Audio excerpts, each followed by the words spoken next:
มีกบตัวหนึ่งอาศัยอยู่หนองน้ำแคมวัดในทุกเช้ามันจะเห็นพระออกไปบิณฑบาตแต่เช้ามืดเมื่อพระกลับมาจากบิณฑบาตแล้วก็จะสั่นภัตตาหารเช้ากบมันก็คิดอยู่ในใจว่า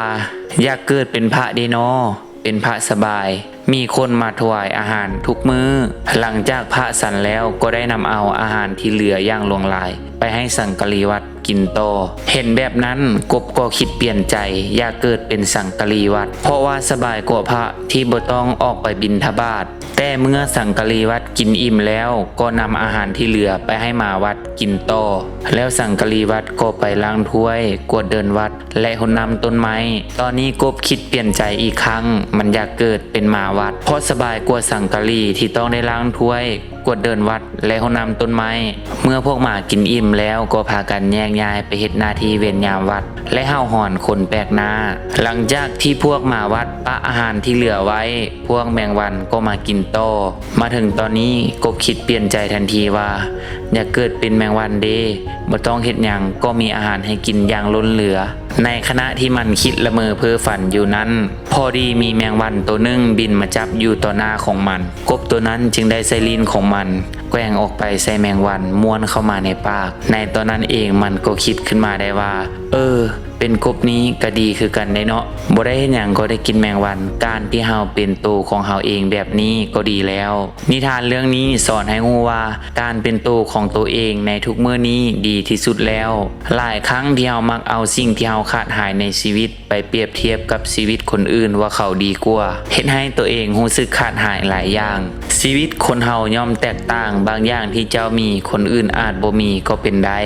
อย่าเบิ่งชีวิตเป็นเรื่องง่ายก่อนที่เราจะได้บางอย่างมาย่อมมีเหตุผลและที่มาของมันอย่าเลือกแต่สิ่งที่มันสบายบางครั้งเราเลื่อน Facebook เห็นคนอื่นซื้อรถคันใหม่กินของดีๆและมีของแพงๆใช้หรูหราแล้วคิดอิจฉาชีวิตเขา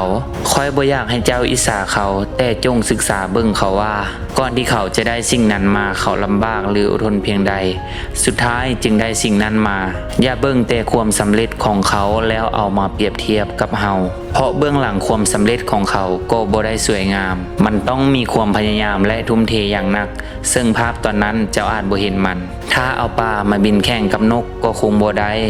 เอานกไปลอยน้ำแข่งปลาก็คงบ่ไหวอย่าเอาชีวิตของเฮาไปเปรียบเทียบกับไผ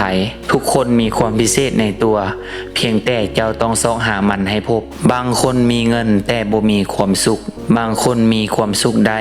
โดยที่บ่ต้องได้ใช้เงินบางคนก็มีลูกทั้งที่บ่ได้แต่งดองแต่บางคนแต่งดองแล้วอยากมีลูกก็บ่มีบางคนเรียนหลายปีจบมาบ่มีเวียกเฮ็ดบางคนเฮ็ดเวียกหลายปีบ่ได้เรียนแต่ประสบผลสำเร็จบางคนเกิดมาสมบูรณ์แต่ไปบ่ถึงเส้นชัยบางคนไปถึงจุดหมายได้ทั้งที่พิการแต่ละชีวิตย่อมมีความแตกต่างและมีบางอย่างที่ซับซ้อนการเป็นตัวของเจ้าเองในตอนนี้มันดีแล้วมันบ่มีอย่างที่ช้าหรือไว